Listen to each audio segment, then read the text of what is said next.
Hi. Getting better every day, one day at a time. Okay. All right, we'll call the meeting to order then. Call the meeting to order. If everyone could please rise for the Pledge of Allegiance. I pledge allegiance to the flag of the United States of America, States of America, to the republic, one nation, under God, indivisible, with liberty and justice for all. Madam Clerk, could you please call the roll? Trustee Rogers. Present. Trustee Reinders. Present. Trustee Pasmino. Present. Trustee Consolino. Present. Trustee Fialco. Present. Trustee Laha. Present. And Mayor Yukich. Present. Are there any amendments to the agenda? Yes, there are. I would like to move G5 to H1 and also H5 to executive session.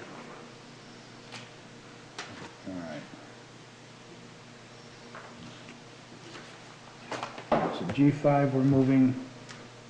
To H1? Okay, and what was the other one again? H5 to executive session under L. It'd be L3.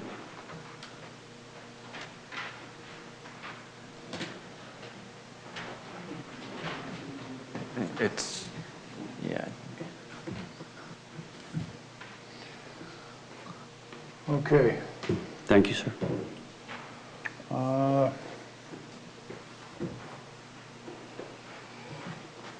right, no other adjournments? Okay, we go to reports and communications from the mayor and other officers. Start out with Trustee Fialco. I have nothing to report on the fest at this time. Other than that, I would like to say congratulations to the Lockport High School IHSA cheer state final champs. It was a team spirit. They got the job well done, so congratulations. Okay, That would be my report. thank you, sir. Trustee Pasmino. Nothing to report, Your Honor. Thank you. Trustee Rogers. No report. Trustee Laha. I have a report. Last week, I was asked to be a part of a focus group sponsored by the Northern Will County Special Rec Association, and the group consisted of 15 local accessibility and inclusivity leaders in Will County. So I was honored to be invited and represent Homer Glen's Ability Awareness Committee, and that the committee is being recognized as such. We were able to share ideas and really dive into ways that we can make communities more inclusive and accessible through networking, and we will continue to be a contributor for Will County at these meetings moving forward. So I was really excited about that invitation. We had our first roundtable event discussing individualized education programs. Overall, we received really good and helpful feedback. We were asked to do it again in the future. We had about 23 attendees and a few people hopping on and off virtually. I want to thank Trustee Consolino for coming and supporting the event. It's nice to see friendly faces in the audience when we're doing new events.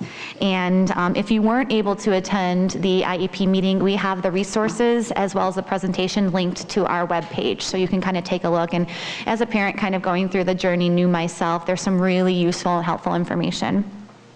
Medical equipment rentals through the village and the township are also available. The Ability Awareness Committee will be having a spring collection day in April, and the date for the collections will be announced in March, along with an acceptable list of equipment items that we will be accepting. So keep that in mind when you're doing your spring cleaning, if you have things in your garage or in your basement. At the last meeting, the committee went through and basically created an event for each month. And so we're going to be really busy. We have a grade of inclusive community involvement opportunities coming up. For March, we have another roundtable topic that we will be partnering with the Public Safety Committee, Trustee Consolino. I talked to Officer Holly, and we're really excited to bring the next topic of discussion, first responders and accessibility. So we are going to be talking about ways to make your home more accessible for seniors, special needs, anything like that to kind of help first responders be able to save your loved ones who may not be able to walk out of their house on their own. So I'm really, really excited about that. Our goal will be to continue promoting community inclusivity for the whole family, for all ages, and we're always open to suggestions if there are things that you'd like to see here in Homer Glen. And that concludes my report. Thank you. Trustee Consolino? I would just like to thank Trustee Laha and the Ability Awareness Committee tonight for starting the roundtables. I'm very excited about this. I think this is a great venture. I think there's a lot of people that can utilize a lot of the information that you guys are gathering together for them. And I look forward to doing more with some of the public safety officials. And I have nothing to report for public safety because unfortunately we had a lot of snow last week. So that concludes my report. Thank you. Thank you. All right, my report. I wanted to ask Chris Lacacius to stand up. And I would like to thank you for all the years that you've done what you've done for the fire department. You definitely will be missed. You were definitely the best out of all the people that I've worked with. And I can't tell you how much I appreciate all the hard work you did. And I'm very happy that you have gotten to the point where you're going to retire. Thank you. So go ahead. So, 28 years is a long time to be involved with public service. 1993 is when I got in the fire academy, and Beanie Babies just came out. Sleepless in Seattle was the popular movie. Meatloaf had the famous song. Jurassic Park came out. I started thinking about, oh man, I'm old at 51. I felt, and then I got on Bedford Park Fire and ended up getting married in 2000, and opportunity comes to Homer, My wife's like, I want to live in Homer. So I said, okay. And I got hired as one of the first 4 full-time guys in 2001. And I'm like, okay, this is great. I live in the community. I want to be a fireman, and I was happy. I had to tell the wife, we got to take a little bit of pay cut to come to Homer, but, I see good things in the future. And she knew right away. She had said to me, things are going to, move fast for you in your career, and they did. And I look back now, and I can't thank the board enough for this help and support throughout the years. It's always been a partnership with the Village of Homer Glen. We always work side by side, but for all those things that we were able to accomplish, we always forget the people behind the fire chief, and that is my wife. We forget about those people when I'm on calls and I worked for 7 days straight, but she was handling the kids and taking them to the practices and going to the teacher-parent conferences. So as you talk about me and thank me tonight, she's a big part of my success. And it wasn't for her, I would not be where I am today. So please join me in giving my wife a round of applause.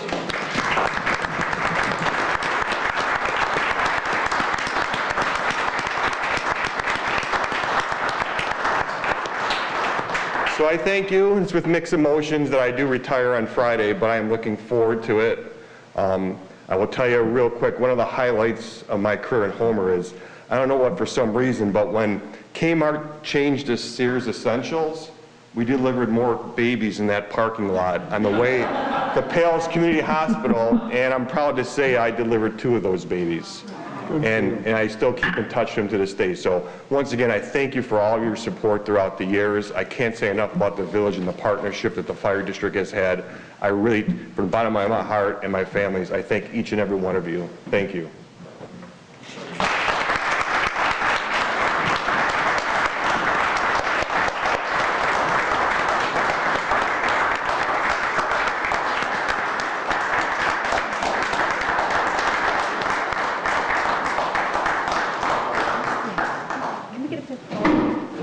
Oops. George, can we get a photo? Oh, yeah. Look, you dug me.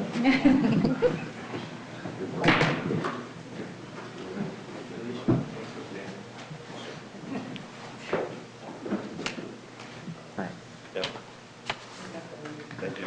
All right.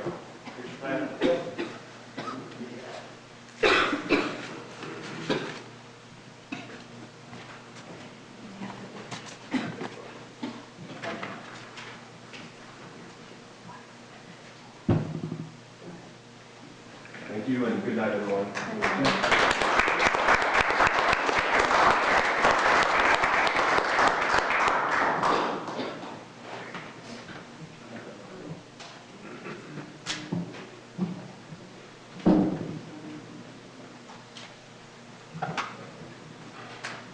Okay, next one should be village clerk.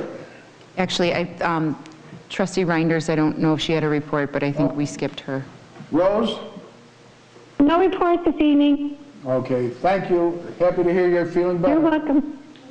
Thank you. I also have nothing to report. Okay, village attorney, No report, Your Honor. public safety officials. Real quick, and it's hard to follow, Chris's report, but Chris, before you go, great job. It was an honor and a pleasure working with you. Thank you, seriously. It'll be an honor and a pleasure to continue to work with your department. See you, Chief. And then I'll keep it real quick. I just want to thank the mayor and the village board and the staff, village staff, and especially the public for helping us keep this village safe. We can't do it alone. I've said it time and time again, and the public has been very vigilant, especially as of late, calling in suspicious activity, stuff that just doesn't look right, and it really helps us to get the stuff quick, because we'd much rather respond ahead of time and prevent the problem than after the fact and report it. So thank you to everybody that's here, and especially the public. We can't do it without you. But the communication is second to none in this town. I love it. Thank you. Thank you. May I address the gentleman at the podium? Oh, sir? Just for clarity for the community Yes, and the sir. residents, when you have a situation that would not be necessarily an emergency, Yes, sir. your suggestion is to call 911 or the non-emergency number? It all depends on the situation. So I tell everyone, there is a non-emergency number, and I'll just say it out loud so everybody has it. It's 815-727-8575, and a recording comes up. If you want to skip the prompts, 9 will get you to a dispatcher. But I always tell people, if you're really stressed and you're not sure what to do, 911's your best friend, okay? If it's something where you got a concern about a past situation that there's no emergency, we'd rather keep the 911 lines open. But if it's one of those situations you're not sure if you should or you shouldn't, always err on the side of caution. Does that answer it, sir? Yes, sir. Thank you. I appreciate that. Oh, My last question thing. was based on my experience, Okay. as you well know. Yes, sir, I do. Last thing, I look like Grizzly Adams right now. I just want to let you know they have not lost their dress code with the Sheriff's Department. Once or twice a year, they allow us to grow a beard if we donate to a certain charity for that month. They were kind enough, and it's also a sad reason we had to do it. We lost one of our guys, and if we donated to the family, we could grow the beard. I did not know I had this much gray hair, or I probably wouldn't have let it. But that's my report. Thanks, Jimmy. Yes, sir. One other thing on my report. I received probably 43 phone calls about the masks, wanting to know what they should and what they shouldn't do. I'm looking at it this way. If it's your body, if you're the adult and you feel that your kid should wear it, then the kid should wear it. If the kid doesn't want to wear it, they don't have to wear it. Same thing with the adults. Right now the numbers are down very low, but who knows what could happen. I just feel if it's my body, it's my choice. So I don't know what they're going to do, because Pritzker, seeing he can't make up his mind what he does any day, said he's going to have it on the 28th done, but then the school kids have to wear masks. So it's just very confusing for everyone. So like I said, you guys do whatever you want. You're all adults. You know if it's good or if it's bad, if you need to or you don't need to. But don't let anyone back into a corner on it. I'd like to tell you thank you very much. That is a leadership role that you just took there. And to make that statement, I applaud you for that, sir. Thank you. Thank you. Okay, next would be the interim village manager. No report, Mr. Mayor. Okay. Do we have anyone for public comment? We do not, sir. Ooh, this is going to be a very fast... There might be someone online. Wow, that's fast.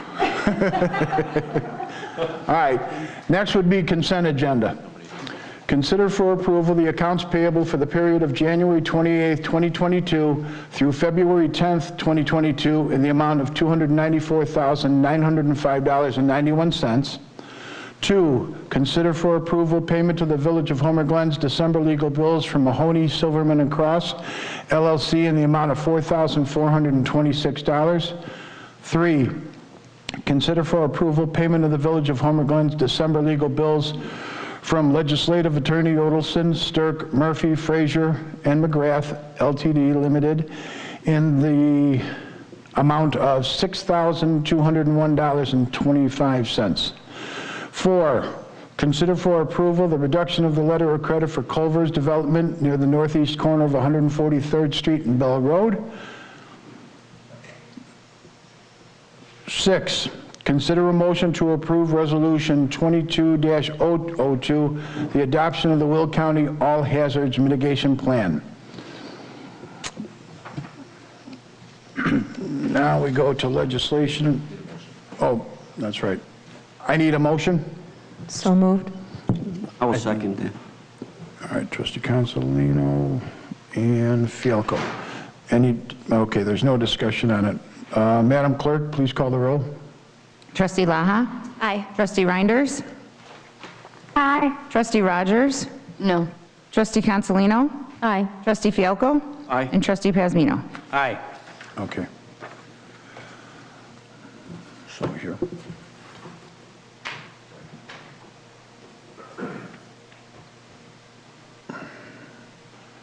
Wait, what?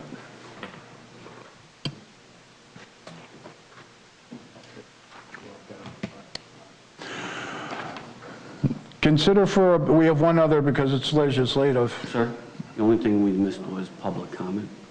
No, there's no public comment at no all. public comment? Yeah, I asked. No. I did not ask. hear that. That's all right, buddy. All right. So it goes down to number 5. Consider a motion to approve resolution number 22-002, an adoption of the Will County All Hazards Mitigation I'm sorry, Mayor, Plan. I believe we're actually on G5, which Trustee Fialko had motioned in the amendment. Oh, so I got to go down to this? Okay. All right. Consider for approval the purchase of a 2021 Rice equipment trailer for $6,800. Do I have a motion? I'll make that motion. Trustee Fialko. If I could, Wait, I got to get a second. Okay. Second. And Ms. Laha.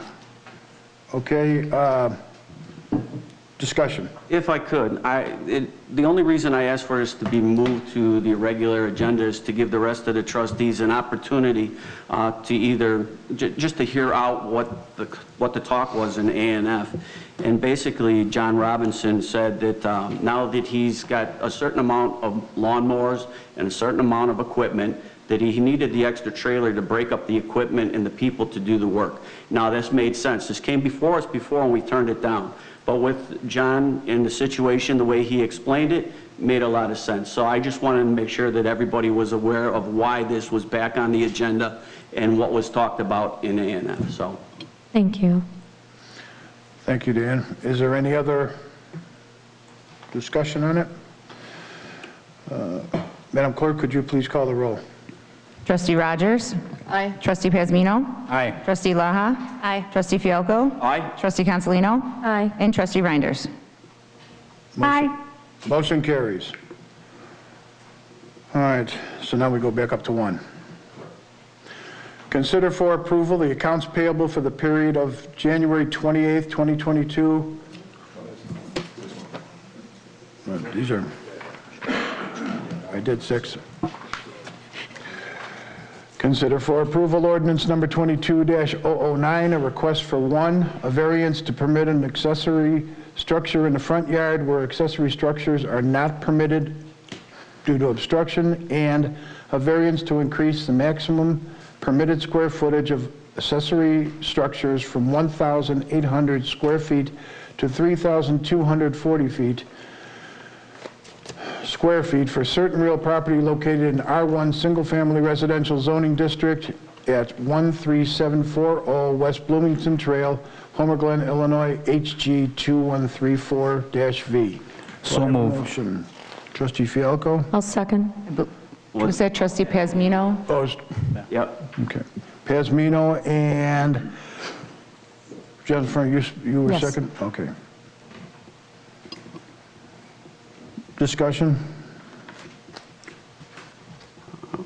Everybody else? Madam Clerk, could you, I oops, just want to ask one thing, if I could. The stormwater on page 4, Melissa, that was addressed. Of course, that's a big, this building is going to double in size almost, just under doubling the size. Being that it talks about stormwater on page 4, and there's the regulations do apply to this request, do we have any issues over there with stormwater that would be a concern to this board at this moment? So I do think the neighbor to the north, so that she has some stormwater issues on her own property. This, what I did tell her at the counter is that this project, because of its size, will require a full engineering grading plan presented for review of the village at the time of permit. So they're gonna have to go through review with our engineering regardless of whatever. But I think on this property there isn't, but I think this area has some creeks and tributaries and potential flooding around it, but not caused by any of these structures, you know, in particular. Okay. And we've had 5 other cases similar to this that have also been given the variance. The acreage over there is just under 4 acres, right? So it's a huge piece of property. Even though they're doubling the size of that barn almost, the height of that barn, is that a concern at all? Or are the other 5 that were given the variance similar in height? So I don't know all the exact sizes of the ones that came before. We've had a few in different districts that had different allowances, so they weren't quite as big as this. So just to clarify, the code allows up to 1,800 square feet, and it's an aggregate number, so if you have a shed and garage, that number together. And in this case, there already is a shed on the property, so Right. that 3240 is actually a combination of those two, the existing shed and then the proposed. And the new structure is actually not double in size of what the existing, it's still a little bit bigger, I would say. But the combination of the two, because they were existing structures on the property, they were already over what the zoning code allows. But because he's expanding the size and bulk, that's why he has to come in compliant typically, so that's what requires a variance. I don't think it's much of a change, Trustee Fialko, in height. For me, it doesn't bother me. A lot of times those heights are very tied to the proportion of the size of the structure, the square footage. So I think it's not excessive, I guess, in nature. The only reason I ask is because in California, the view is everything, right? And the same thing here when we're in harmony with nature. People, I just want to make sure that we didn't have any complaints after the meeting where it was voted 6-0, which is great, that we had anybody putting additional complaints in after the fact, no? No additional complaints. Okay, thank you. Okay. Madam Clerk, could you please call the roll? Trustee Pazmino? Aye. Trustee Laha? Aye. Trustee Fialko? Aye. Trustee Consolino? Aye. Trustee Reinders? Trustee Reinders? Aye. Trustee Rogers? Aye. Motion carries. Number 2, consider for approval an intergovernmental agreement between the Village of Homer Glen and the Forest Preserve District of Will County regarding the construction of a trail connection at the intersection of Bell Road and Mackinac Road to the FPDWC Spring Creek Greenway Trail. So move. Trustee Pazmino? Second. Trustee Fialko? Too late. Gotta be quicker. All right, we've got the motion, we got the second, so is there any discussion? I think given at this point, looks like safety was the main concern here. You got a lot of people crossing the street, especially in that area. This has been an ongoing issue for many years. I'd like to thank our former mayor, Mr. Russ Petrizzo, for bringing it to our attention. I think this is the right thing to do. I'd add that this is something that I have applied for a grant for up to 10% to help with cover these costs, and I'm hopeful that that grant will be approved. I think this is also a great addition for accessibility. I like it. I think it's really useful, and especially in that area. Okay. Any other discussion? Madam Clerk, could you please call the roll? Trustee Laha? Aye. Trustee Fialko? Aye. Trustee Consolino? Aye. Trustee Reinders? Aye. Trustee Rogers? Aye. And Trustee Pazmino? Aye. Motion carries. Consider for approval the special event schedule for 2022. So move. Second. Trustee Pazmino. Discussion?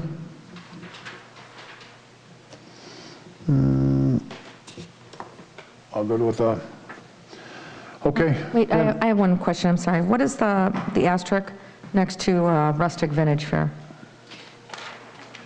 I believe that indicates that This is the only staff one. is not, or it's not a village event. Oh, okay. Yeah. Thank you.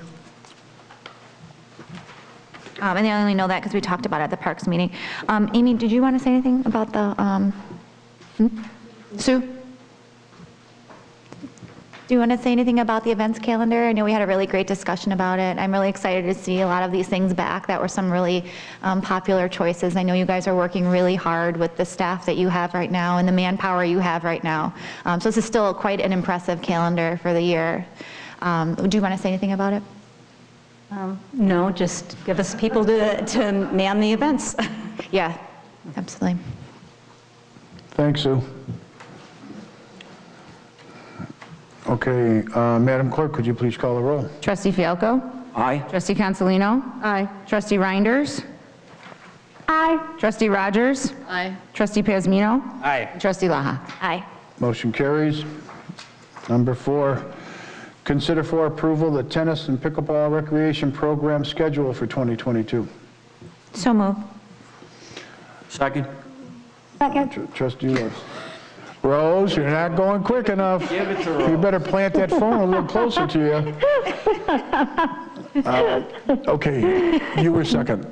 I say give it to Rose. Okay, we're going to give it a Rose. I misunderstood. Thank you. All right, is there any discussion on this one? Okay, Madam Clerk, could you please call the roll? Trustee Cancelino? Aye. Trustee Reinders? Aye. Trustee Rogers? Aye. Trustee Pazmino? Aye. Trustee Laha? Aye. And Trustee Fialko? Aye. Okay, motion carries. Number 5. That was moved. To executive. Oh, number 5 is going into exec. Number 6, consider a motion to authorize village staff to fill the part-time seasonal code compliance officer position. So moved. Second. Trustee Cancelino and Trustee Pazmino. Discussion. Yes, Mayor. So this position here, it's not really an increase. We're just backfilling in a position from before from somebody who moved on. So we see it prudent at this point in order to enhance our building coding department to fill this position. The only thing I'd like to add to that, though, when we give the low and the high, at $19, what I basically came up, it's 19 to 22 hours, $19 to $22 per hour. It's 18 weeks times 2 days, which is 16 hours on an 8-hour day. It comes up to about 288 hours total. To break it down with those numbers, at $19 an hour would actually be $5,472. At $20 an hour, $5,760. And $21, it would be $6,048. And at $22 an hour, it would be $636. So where it says the approximate cost between are just off a little bit, unless there's some other reason for that. So not that it makes too much of a difference, but I believe that Matt had told, or Joe had told us that they had somebody in there last year. They don't have that person. It's part-time, and as far as I understand, it's 1,000 hours at the maximum, though, for any part-time. And it has no benefits at all, right, when you're coming in as... Now, you're considering that an intern or a part-time employee? Part-time employee. Okay, and it's still no benefits with part-time employee? Okay, thank you, Joe. Okay, any other questions? Okay, Madam Clerk, could you please call the roll? Trustee Reinders? Aye. Trustee Rogers? Aye. Trustee Pazmino? Aye. Trustee Laha? Aye. Trustee Fialko? Aye. And Trustee Cancelino? Aye. Motion carries. Next is consider for approval resolution number 22-003, a resolution authorizing the release of certain executive session minutes. Do I have a motion? So moved. Trustee Cancelino, second. I'll second. Trustee Rogers. Discussion? Yes, I have a question for council on section 4 under recordings. If you could tell me if you would have an answer for that today, as far as that it meets OMA and IML guidelines. That would be what I'd be looking for. What section? Section 4, recordings. I'm sorry. Was there a question? Yes. Under H7 for this change here, I didn't mean to do that to you, Carrie. Under Section 4, I'm not sure that you can even give us an answer today, but my question would be, does Section 4 under this Resolution 22003 fall under the OMA and IML guidelines? Falls under the Open Meetings Act. And the, well, right, and the Open Meetings Act, yes. OMA and IML. You talking about the 18 months? Yes, and destroy, well, specifically authorizing to destroy the verbatim records of all closed meetings and the time frame that's attached to it. I just want to make sure that that meets the requirements. It does meet the requirements of the Open Meetings Act. Okay. If I may, you also need to comply with the State Archives Act as well, to make sure. Does it? Well, they just need to simply notify the State Archives that they're destroying those. Okay, does that need to be put in here? Nope. Okay. All right, that's it for me. Thank you. Okay, Madam Clerk, could you please call the roll? Trustee Rogers? Aye. Trustee Pazmino? Aye. Trustee Laha? Aye. Trustee Fielko? Aye. Trustee Consolino? Aye. And Trustee Reinders? Aye. Motion carries. Next would be workshop. This is on discussion of zoning code updates. It doesn't work, so Amy's going to have to.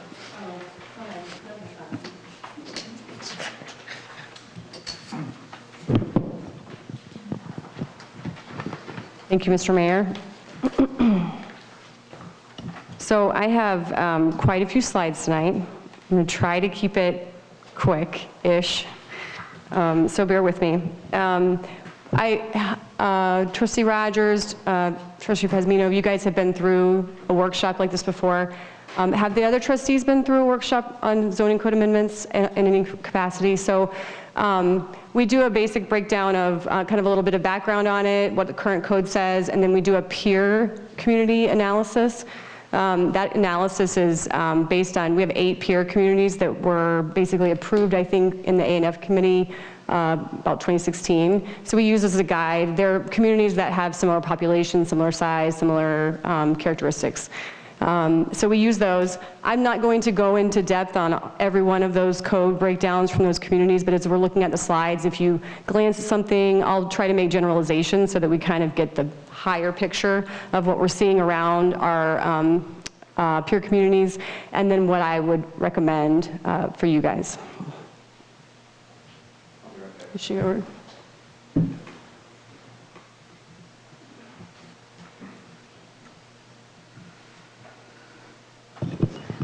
This is just the overview. This is in the staff report, so it's just a list. I don't know if I really need to go over this. I can do it high level. We're going to be looking at reducing the side setbacks. This is going to impact residential properties. We are looking at that potential park equipment fee that we had talked about, removing the reference to zoning districts in the chicken and bee ordinance,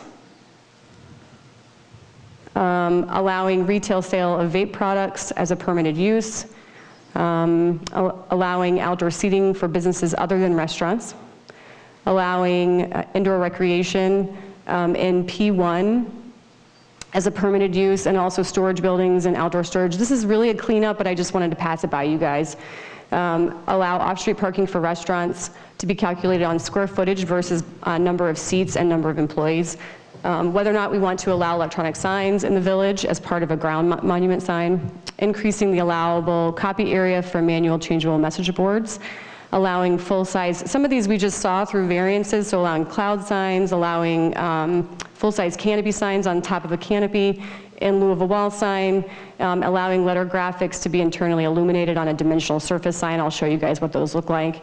And then clarifying and streamlining establishing requirements for businesses that want to offer massage therapy services, and then clarifying our requirements for cross-access when developments come through for non-residential development.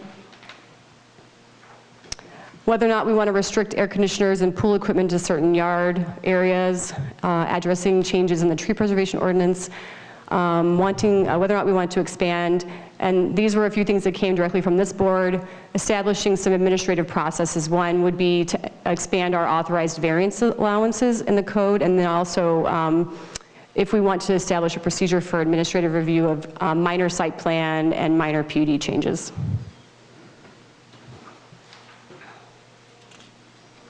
So don't get bogged down in all the details. If we need to get to something and kind of look at it, we can point something out in particular. But just to go over the kind of the background on this, we've had a couple variants come in front of you guys, in front of the board that was a reduction in side setbacks in particular.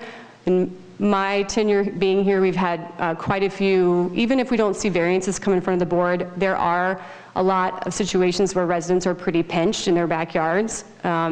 And so one of the things that I had noticed early on is that in R5, the principal structure setback on the side yard is 5 feet, but our accessory structures are 10. So that means your house can be closer to your property line than your shed or your gazebo or your patio.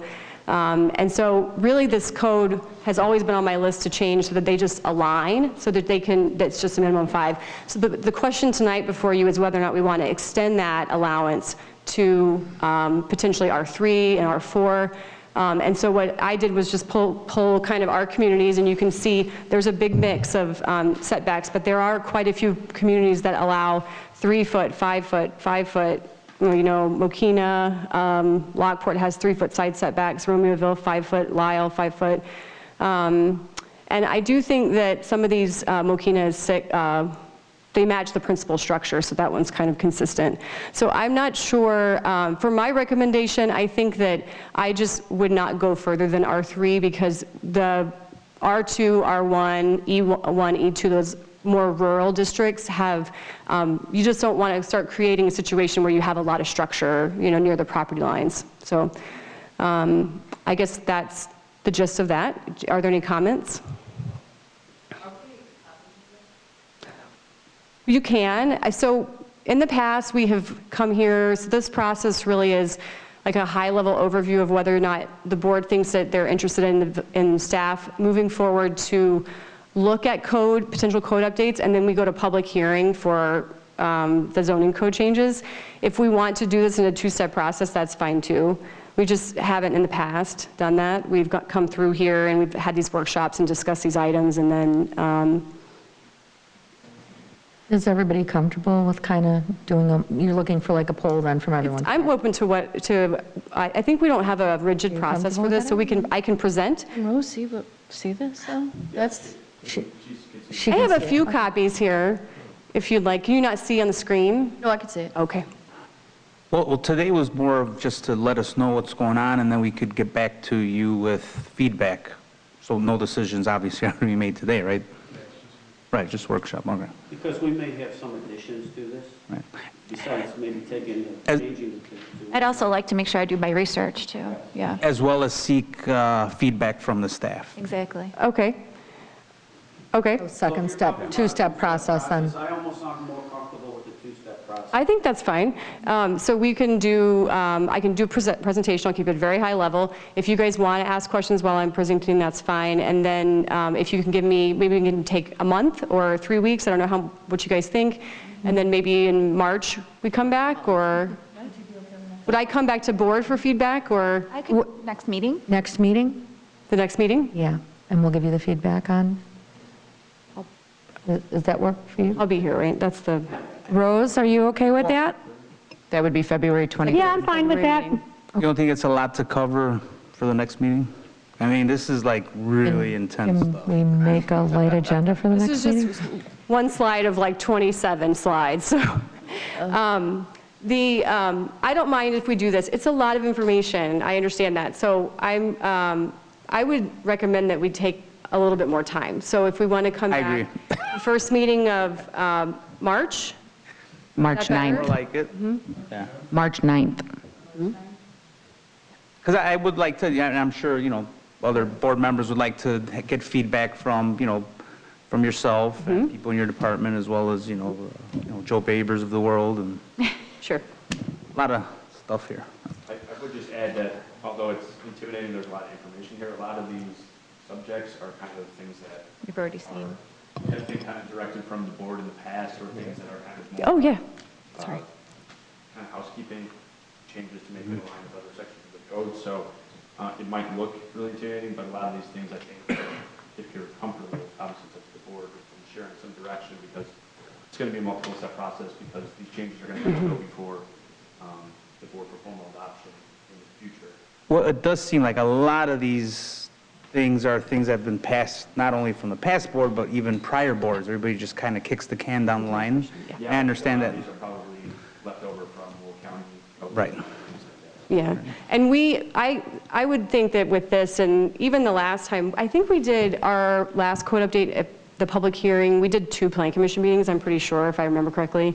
So it was the same thing, like they wanted time to digest, it's a lot of information to think about. I completely think it's great to just, expand the process a little bit. It's good. Go to the next one. March. Yeah. We just don't want to have to change it again.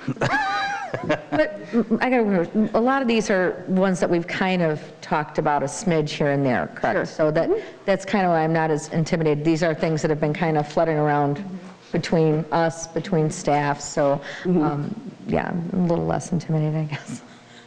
That's okay. Okay, so we'll put it on the meeting for the 9th, March 9th? Okay. Agreed? I would agree with Matt, if you have comments, today that are on your mind, just say something if you want. We don't have to get lengthy discussion, but it's helpful for me. I can kind of break up. If I need to research something right away, I can do that. Are there any of these items that perhaps maybe you have the answers to already and you're just kind of seeking us to okay it? I have an opinion about all of them, I think. Here, I have a quick question. Okay, so the one that we're looking at right now with, like you said, R3 would probably be a better route to go with this. For example, it would be if somebody wanted to get a shed, correct? And they, you only have so many, you have to do it within 10 feet. What about the people that want a shorter distance, the 5 feet? That seems more reasonable to me, because, and then when you're looking at in comparison to the other communities surrounding us, so Lockport does it. The only 2 on here that seem like they really stick to the 10 feet rule like we've been is Lamont or Frankfurt, correct? So that's kind of where you're just comparing, we're updating what maybe everybody else is kind of doing, piggybacking in some ways. And you're also looking at different lot sizes here too. If you look at Lockport has smaller lot sizes than some of these things, so it's relevant to lot size. I agree. They do. And I would say that one of the pieces of this, Trustee Laha, is that, Lockport's shed allowance is much smaller than ours. So like our sheds in R3 can be up to 800 square feet, which is quite a big structure. So I think that I'm open to conversation on this, and I think that it doesn't have to be one size fits all. It doesn't have to be one size fits all for each type of structure either. So if we're just looking at, maybe it's just patios that we want to allow a reduction on, we can do that, or decks or something like that. So I just think that we have a 10-foot flat, like kind of across the board, most of our accessory structures, unless you get to the more rural ones, and then those setbacks get bigger. But in R5, this has been on the list for a long time, is to reduce that one to 5, only because that matches with the principal structure side setback anyway. So we have a lot of homes that are 5 feet from the property line. And I think, and those lots are smaller, they're 10,000 square feet, and in Pebble Creek, you have 8,000 square foot lots, and I think that one makes sense right off the bat. So the question, why it's here on this content change, is because I just wanted to make sure we had a variance come through for that fireplace, and we've talked about this before, and I didn't know if there was maybe an opinion on the board of maybe reducing some of these setbacks. That's all. Yep. Go ahead.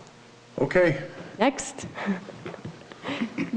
So this one is going to be really quick. I did do this analysis just to compare it. I had spoken with Trustee Pazmino about this a little bit as an option for the village, and what I found is that none of our peer communities do an equipment.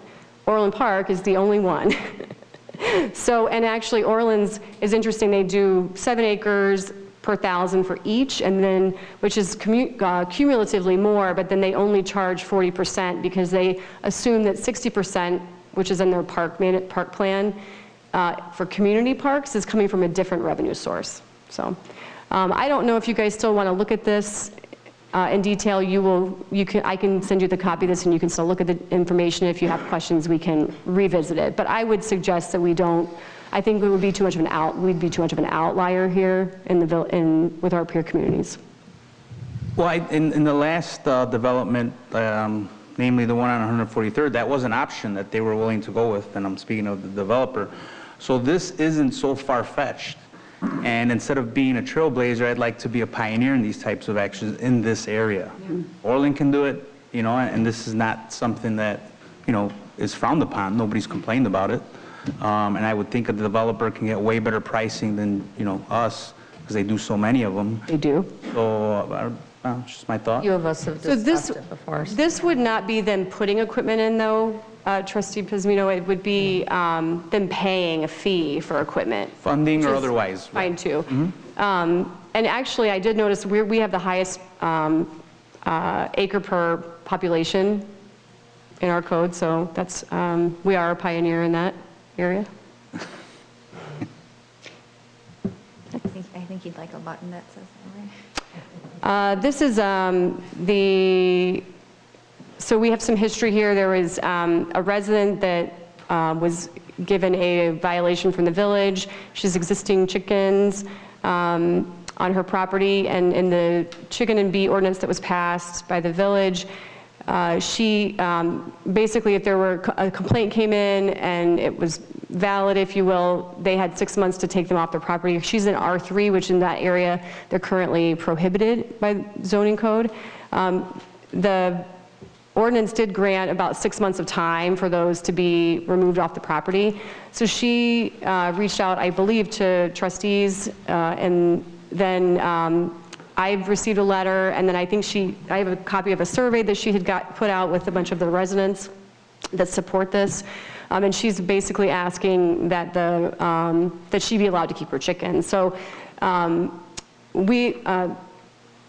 building official Joe Baber and myself were asked to take this item in front of Environment Committee as well as Public Safety to ask about what the opinion was about removing the zoning district reference, which is basically the chickens and bees are allowed subject to all these regulations, but only in E1, E2, and R1, R2. So the rest of the zoning districts are not allowed to have those, keep those types of animals.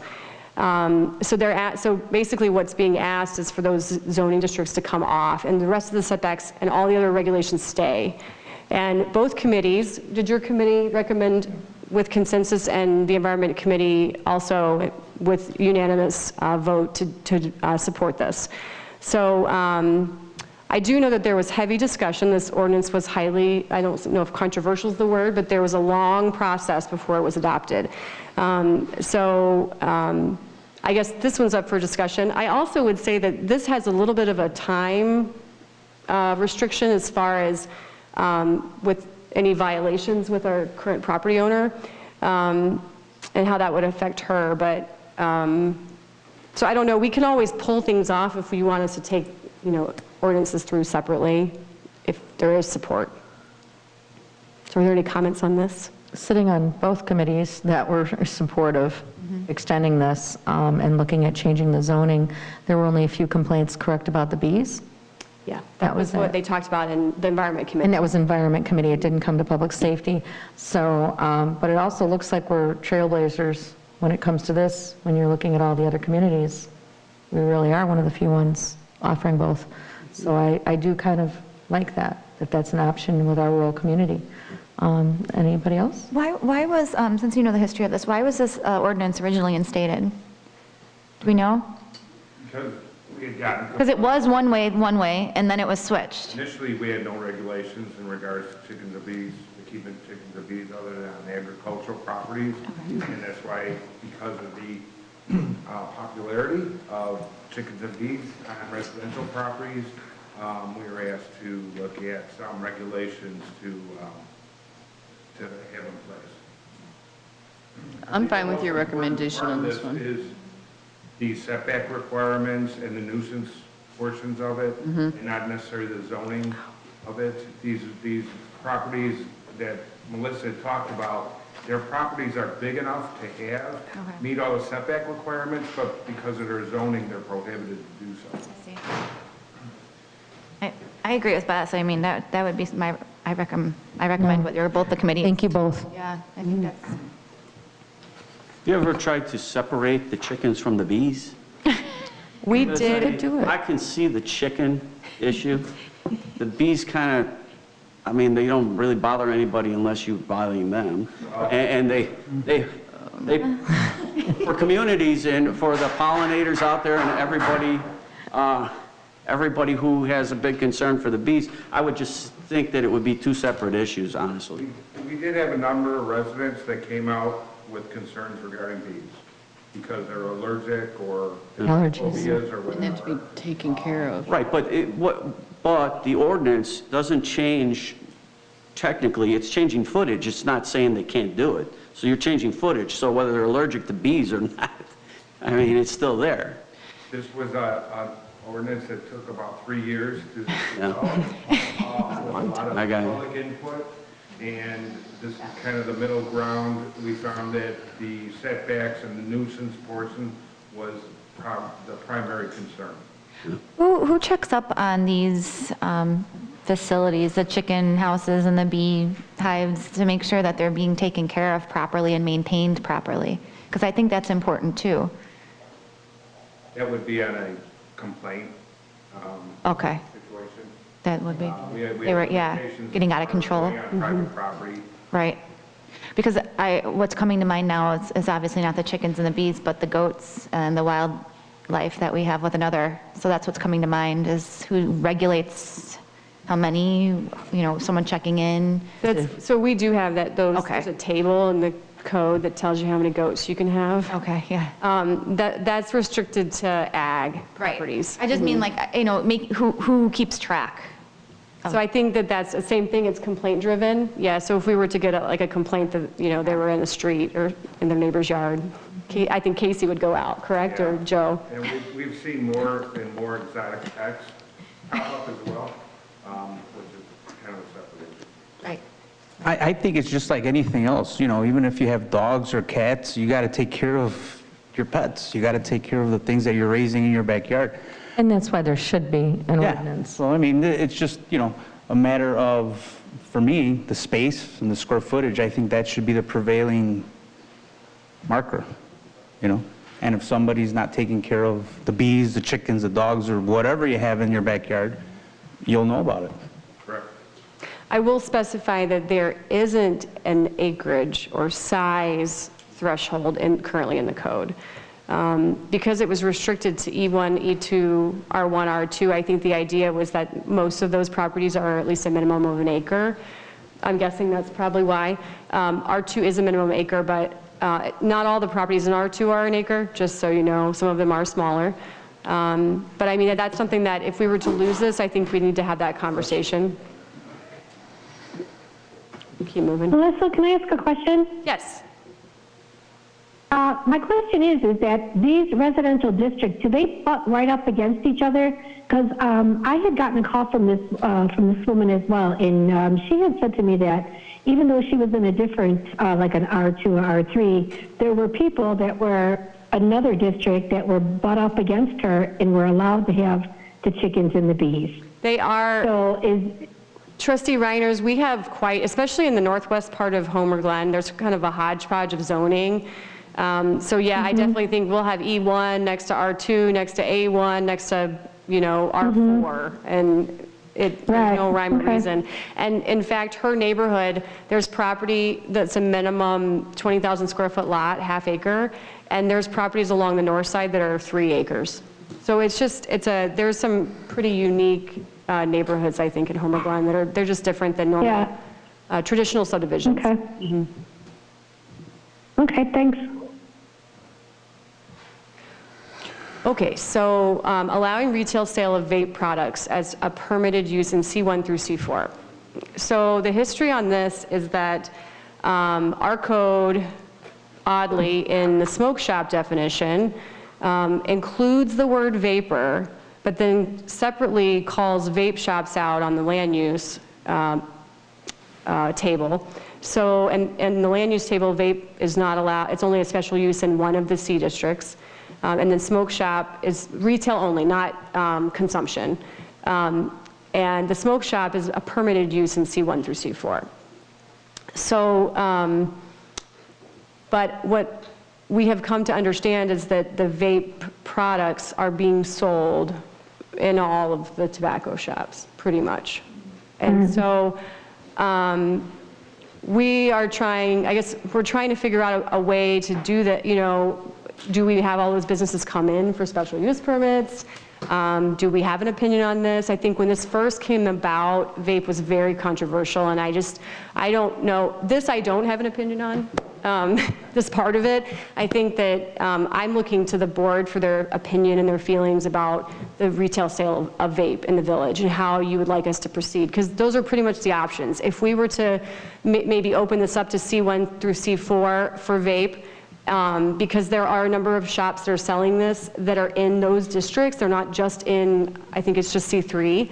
So I think that we would want to open that and then handle giving them special uses some way, or we have it become part of the permitted use. And I think if you go to the next one, you'll have the peer analysis where you can see that this is actually kind of common to have them combined. So like New Lenox, Frankfurt, Woodridge, Romeoville, they all include vape as like part of that definition, and it's not separated out in a land use table. So I think we should just legalize the vape, to be honest with you, and then that way that does away with the variance. Just it would be included under the smoke, Under like a tobacco smoke and vape and- shop together, a definition, yeah. I belief. would agree with that. Especially since it's already been going on, so. So this one was easy. Yay. Allowing outdoor seating for businesses other than restaurants. The more I got into this, the more I feel like this one came with me from Orland as well, so I apologize.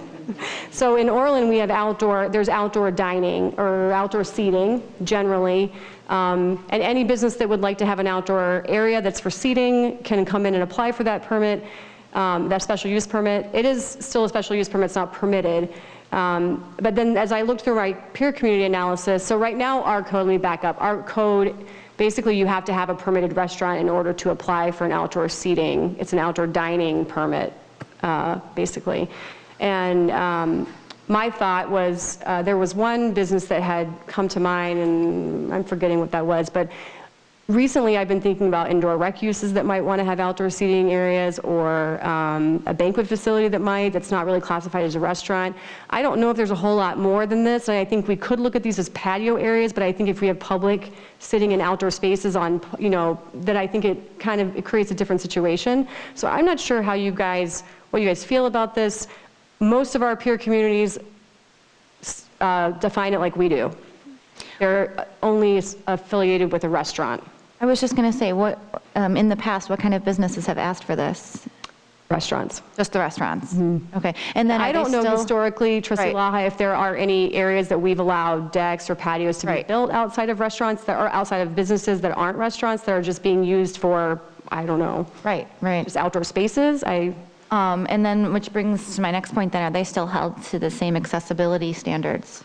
So we do have accessibility standards in that, and that's why I put that last bullet in there, because I think if we are going to have people congregating in those spaces, that you would want to hold them to the same safety and accessibility standards. But I don't know if there's really, do you know if there's any businesses? Oh, the cigar lounge, that's the one I was thinking, because they got a temporary outdoor seating area during COVID. And so I noticed it one day in the code that it has to be affiliated with a permitted restaurant. So when the COVID regulations go away, do they get to keep their outdoor seating area or do they not? You know, that's kind of the question that popped up in my head. And then I started thinking about other businesses that may like to have outdoor seating areas. And I don't know if there's a ton of them, but I think with COVID, we started to think about this stuff more. So. Well, that's a point I was going to get to. I don't see why only restaurants should be able to have the benefit of applying for a patio. Anybody with a business license should be able to have a patio.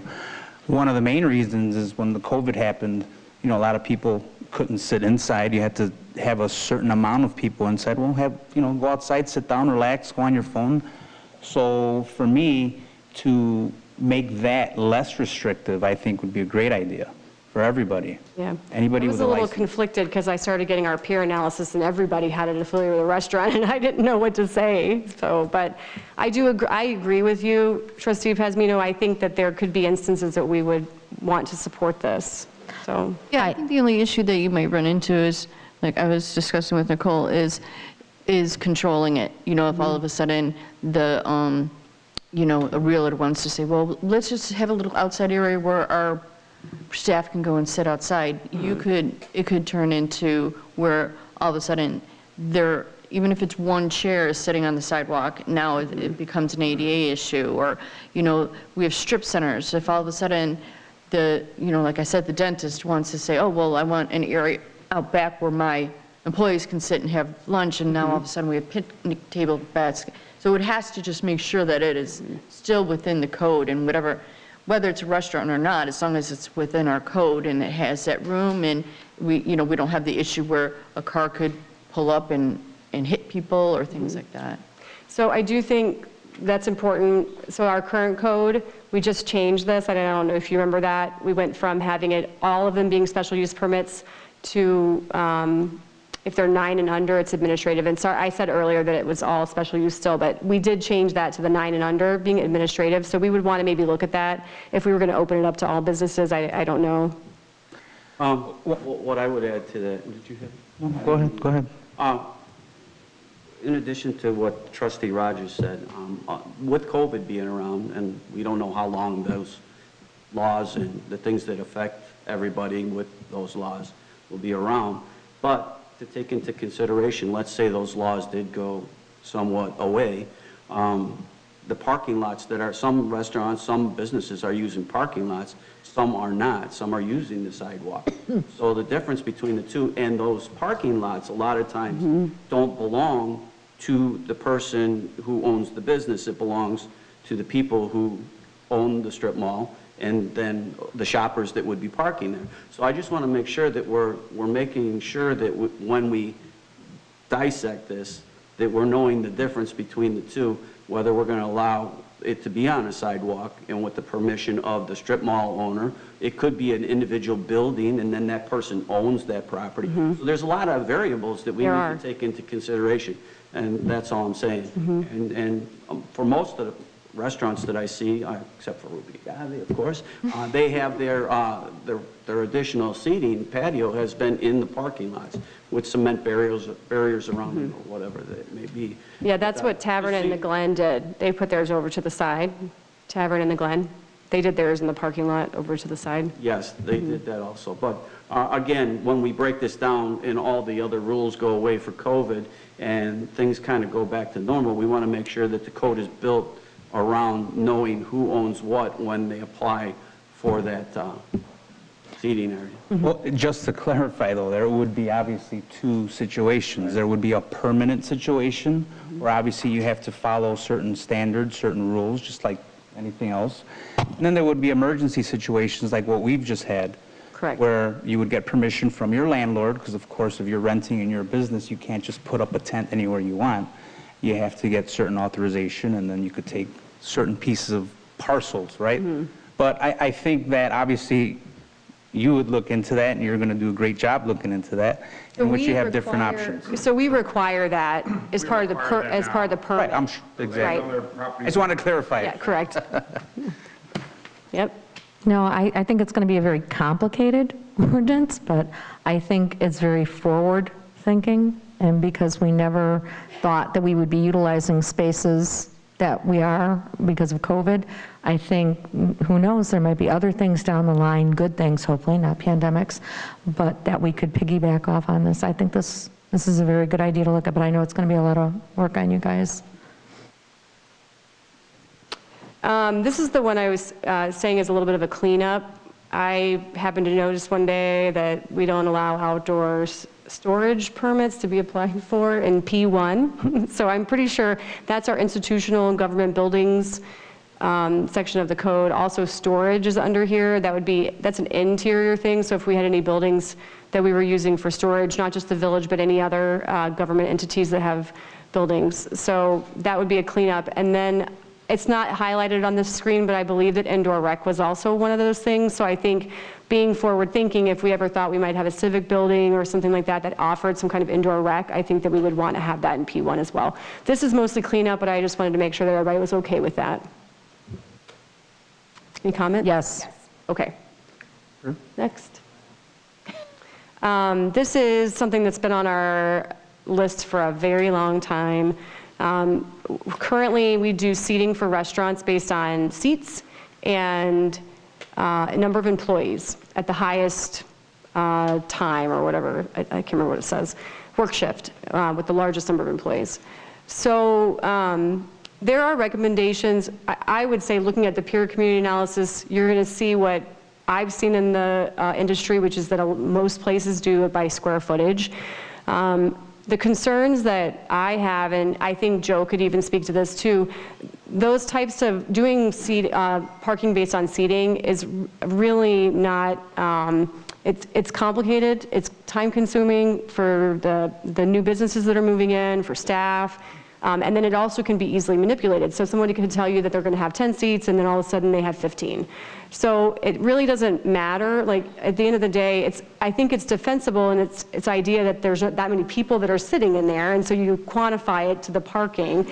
But I think at the end of the day, it doesn't always stay like that. And so the other thing that gets tricky is that our code talks about increase in intensity.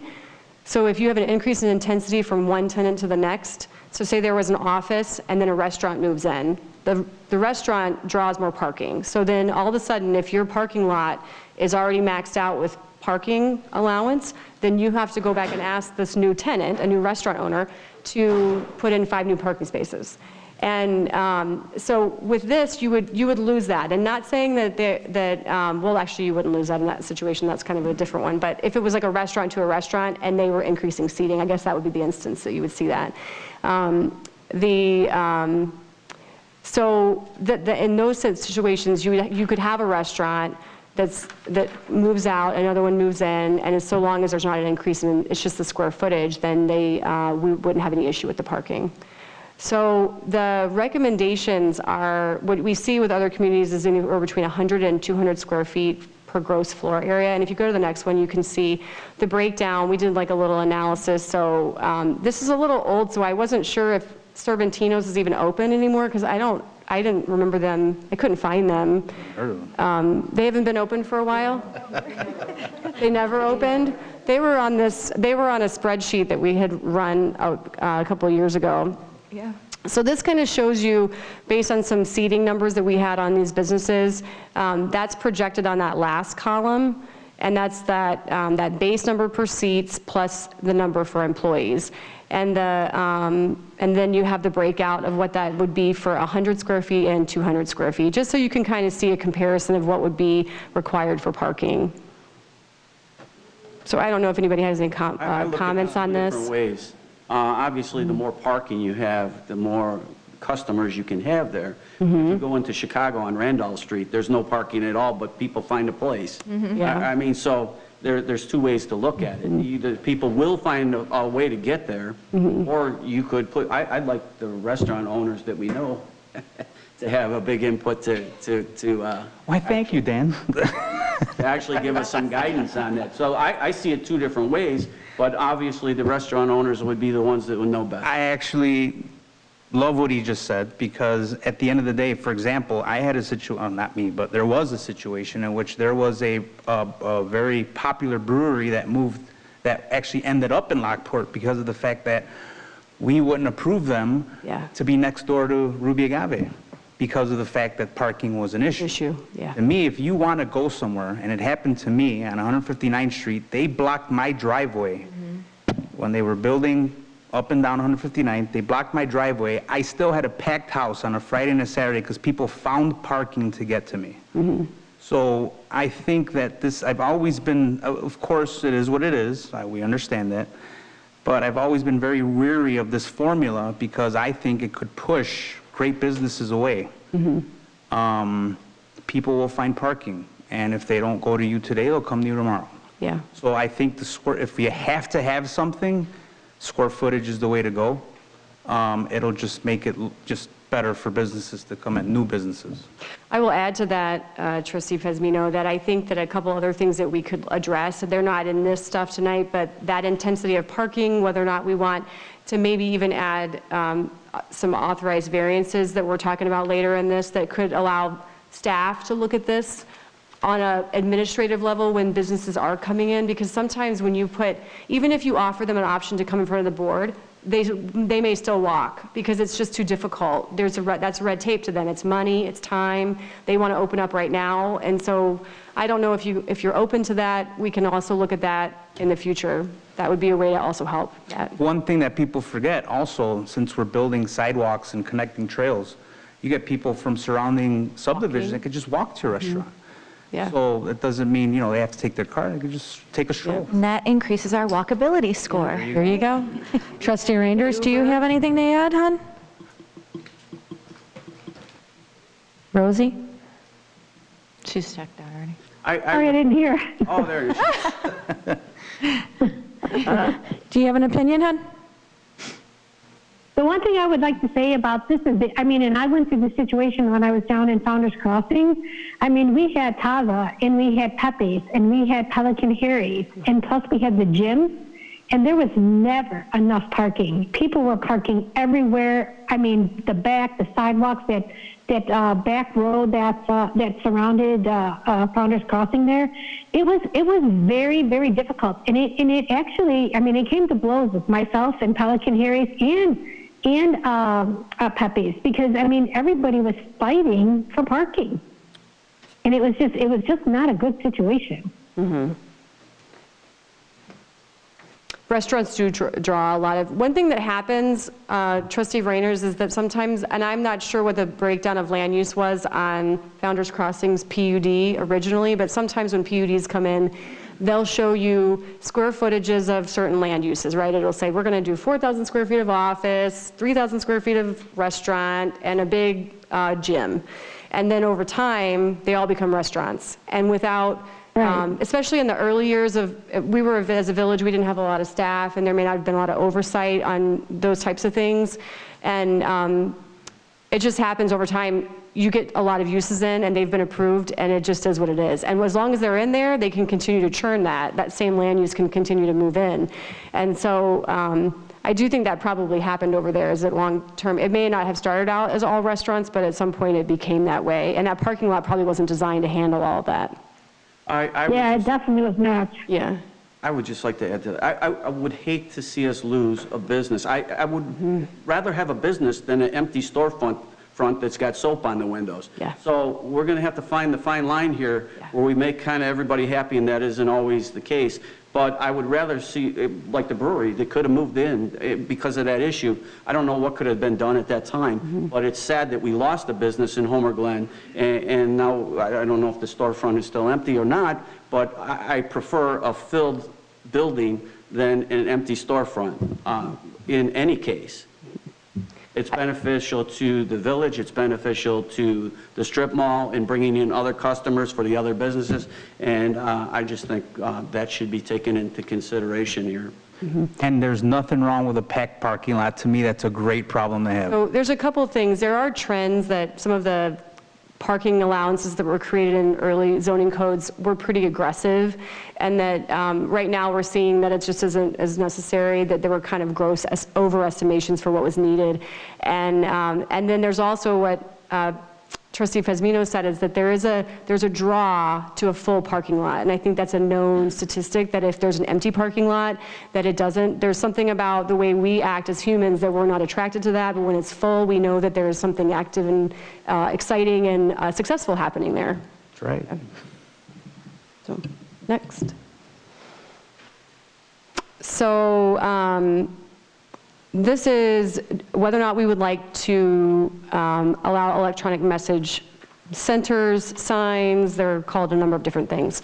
We went through a sign code update a few years ago, and this item was before the previous board. And as in, I think, a lot of communities, this was a controversial issue, and it ended up it's still being prohibited. It was, I think, prohibited in our previous code, prohibited in the current code that was adopted. And so I think just the high level stuff is that I think that what we've heard is that it can be very beneficial for distribution of information. It's good current technology.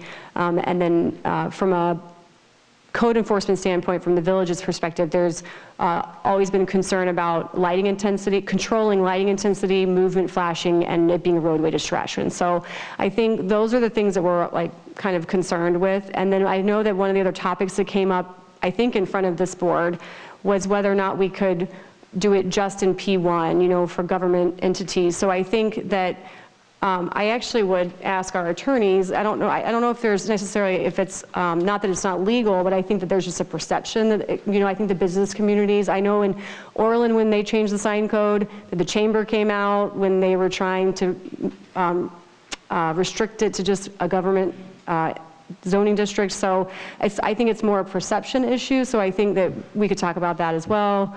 If you guys want to. I will just give you a little history. Culver's asked for this because they do their flavor of the day, and it was prohibited at the time when they came in.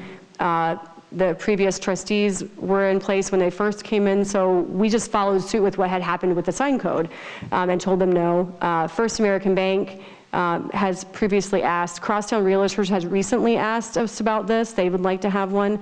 And then Big R, I think when they first opened, they had requested one and were also turned down. Touch of Green does have one. They were granted a variance by the board as a result of the 159th Street widening. They had to move their sign and they were able to keep that. We also have an interest from the library. They have shown us interest. They actually pulled it from their project when they brought their site plan through because they didn't want to muddy the waters there, and they wanted to come and just kind of see how the board felt about this. If we don't allow these, then I think that they will probably just do another changeable message board like other businesses have. So I think we're just looking for some high-level feedback from the trustees. This is another one that I think I'm kind of neutral on, Trustee Pezmino, but I would like to see what our current trustees feel about these signs. To be honest, I mean, I don't know if this could, well, it probably could be done, but to allow something like this, perhaps in certain zoning districts, maybe, you know, along 159th Street, 143rd, just main commercial thoroughfares would be a good idea. Perhaps nothing that flashes, which kind of mirrors what we already do now. I believe Touch of Green can have theirs because they're grandfathered in. It can't change, it can't flash. You could change it once a day. We all have to remember also that these are huge investments for the businesses that are putting them in. So I'm sure whatever they'll put in is not going to be gaudy. They're going to spend at least $100,000 just to even have something presentable. So if that's something you wanted to do to kind of curb it, so that not just any little willy-nilly flashing signs put up, that would probably be a good idea. And I'm also not against the village doing something similar to what Lockport did when you enter the city of Lockport, where they could advertise village events, community events on that. So that's my take. I will tell you, when we had the branding, we went through that with the committee, and we were talking about our next gateway sign that might go in, and I think our, even Sue and Amy had talked kind of loosely that it would be great to have something like this as a village. So I definitely think that a lot of people have we understand it's nice to have an easy way to distribute information. I think we can all probably agree with that, getting information out to the community. I think this is a good idea to move in that direction, like Trustee Pezmino said. As far as the brightness, I do believe that being too bright is not a good idea. So I don't know how you regulate that right now for the ones that are out there. But what I would say is maybe if you added an operation time, where at 10 o'clock they shut off, so it's not flashing in somebody's bedroom window no matter how far it is away and somebody's trying to sleep. I'm just throwing that out there as an idea that certain hours of operation for them maybe would help and make it a little more acceptable in that process. So I think that's moving in the right direction, especially like Trustee Pezmino said on 159th Street, our business corridors.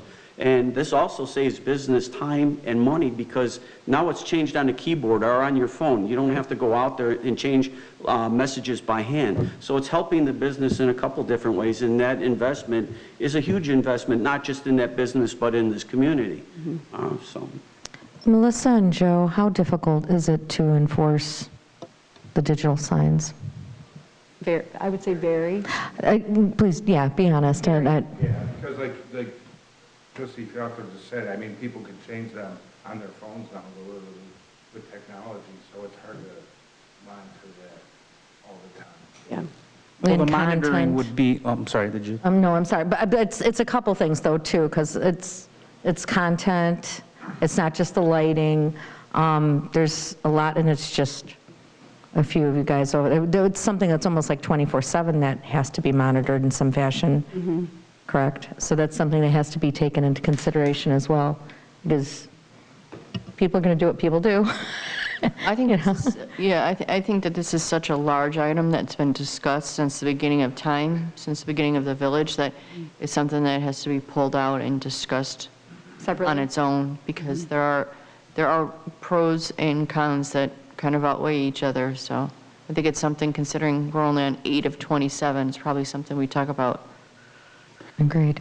Just to remember though, I mean, content, you can put content on a banner that's inappropriate and it's not flashing. I mean. So you just can't put things that are illegal. Illegal or, right. For example, what are we doing now for Touch a Green? Aren't we looking at what they're doing on a constant basis? They can't make it too bright, they can't flash, and I know he's been I think told. that's in their ordinance, I believe. Right, so it can be done, is what we're saying. Except I think that what we've... And he's never had any Speak to it, issues. Joe. Has he ever been written up or reprimanded for anything inappropriate or too bright? Not too bright or inappropriate, but the changing of the message. The message on it. I mean, he's been told. Like how frequently it gets changed and Okay. then flashing, right? And that's one thing I will never understand. Flashing is one thing, changing of content is another. That does not bother anybody. It does not make somebody look the other way. You know, it doesn't, I haven't seen any cars crashing into a ditch because somebody changed their message twice a day. I don't know, I just want to put that out there. Are you talking, there's two different types of content though. One would be a banner where it constantly kind of changes every 5 seconds. The other would be just changing a main message. I think what you're talking about is like a banner change where it changes every 10 seconds to a different message? Or are you talking changing the content at all? I think the way, I'd have to look at the ordinance. But I could tell you what it is. Says like they can't change their content, like a message, more than once in a 24-hour period of time. That's correct. Pretty sure it says that. Yeah. Which I don't think is, sorry guys, am I bothering you? Sorry. Which I don't think is correct. I mean, as long as you're not disturbing traffic and you're not flashing and you're not scrolling, if you change a message 3 times a day, it should not be an issue. But, those are things that we should look at. I'd also like to just give brief input before I move to number 9.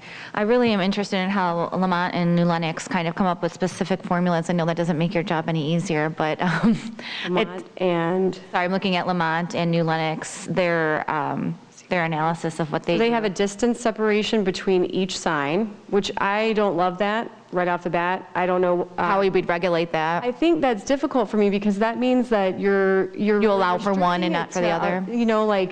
Like one business, and then all of a sudden they get theirs in, and that's just, to me, that doesn't seem fair. But and then not to exceed 33% of the total sign area. So sign area is like the sign face, not where the so the copy is like the graphics, and the sign face would be the rest of it. So that usually is bigger. Our allowance for a regular sign, I think, is 100, and then the copy is 65. Okay. So they're saying that can't be more than 33% of the overall sign face. Okay. Yeah. Let's see. Thank you. This one we ran into when we were looking at doing a changeable message board on a gateway sign in a different location, and realized that we only could get like 2 lines of text, and it was pretty small. So I included this as an example. Our current code restricts the manual changeable message board to 25% of the copy area, right, of the sign. And so in this case, I just took our creamery sign over there, and that's 38% of the total copy. So you can see right off the bat, I feel like it's not enough. And this has also been on my list for a long time, and I did note that Lamont allows up to 50% and Darien up to 40%.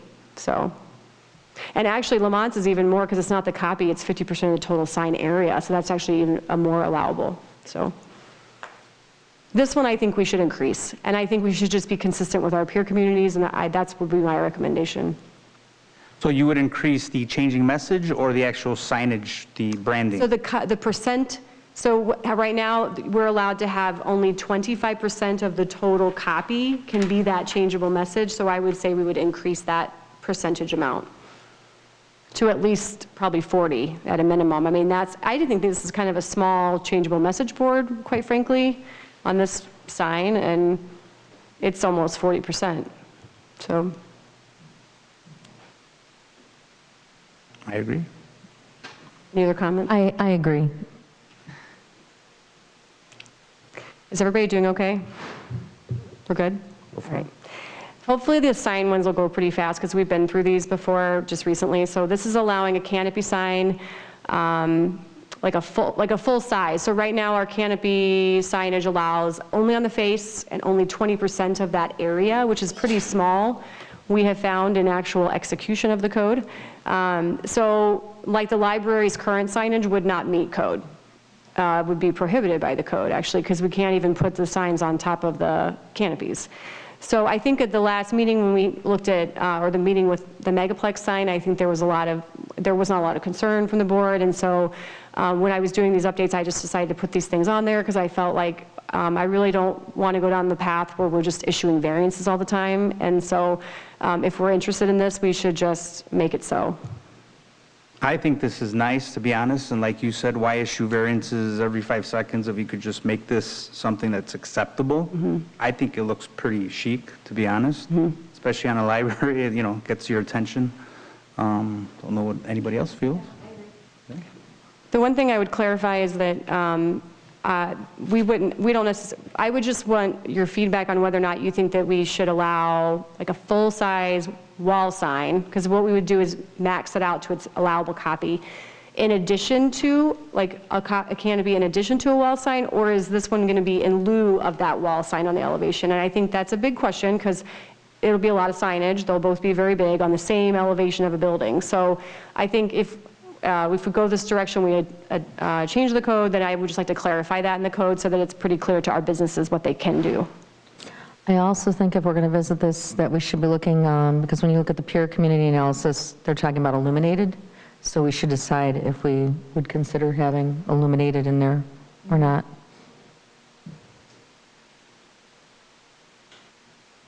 I think it's a part of that whole bigger discussion on signage. Yeah. Was there discussion previously why this would not have been allowed from the beginning?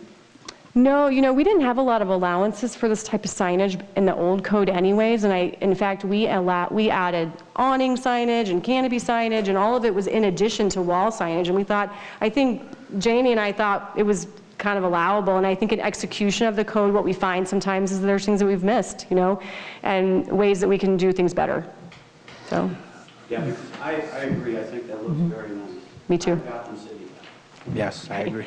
Burger King has signs like this on their, we don't have a Burger King, but they have that's their new branding on their building. They have like the 1951, or flame grilling since 1951, yeah.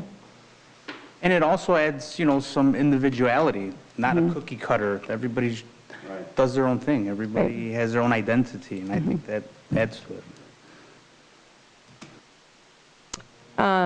Just thinking about this, Trustee Rogers, I can probably pull all the signage stuff out together into one separate thing.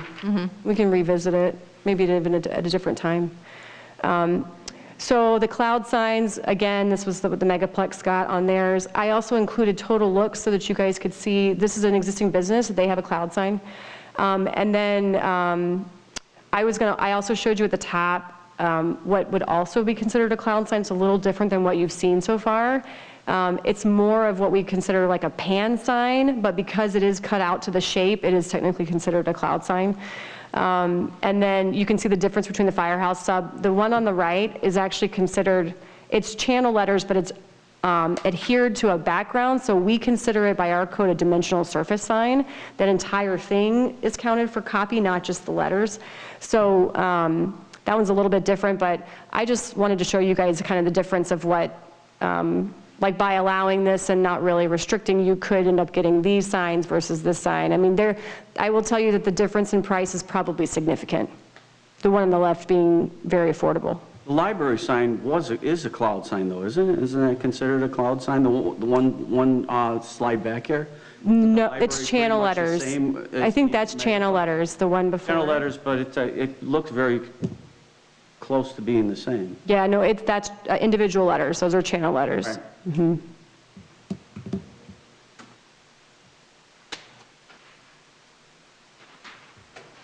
Were there any comments on that? I don't know how anybody feels about it. I guess I just had one more comment for, you know, the big boxes that can afford channel letters. It's great. There are certain smaller businesses that I would love to get into Homer Glen, the mom and pop stores. Sometimes that sign could be the difference between opening and not opening. Yeah. And, you know, as far as the look, they both look nice to me. And then this one is one that we found from, after adopting the code, kind of became, I don't know, it was just a hiccup in execution, I think. So the way that dimensional surface signage are defined is that they cannot be constructed as a cabinet, like a box sign. And so even though I don't think that internally illuminating the letters is like a bad thing, it's almost like by a technicality you can't. It doesn't say you can't, but it's a very difficult conversation to have with people who are proposing signage. So the Hardy sign is a dimensional surface sign, and you can imagine that being lit at night, just the letters, and I think that there's nothing, to me, obtrusive about that. And I think what we would end up doing here is just redefining that definition so that it clarifies that those letters could be, just like the copy could be internally lit. That makes sense. I mean, I think it's nice, especially at night. In addition to that, again, maybe hours of operation for a sign might be included in the ordinance to help out, you know, for the complaints that might be out there. Hours of operation where they shut off at 11 o'clock at night or midnight. Can you clarify, because I think the signs have to be turned off when businesses are closed? Outside lighting, or is it wall signage too, or no? Oh, okay. We could clarify that.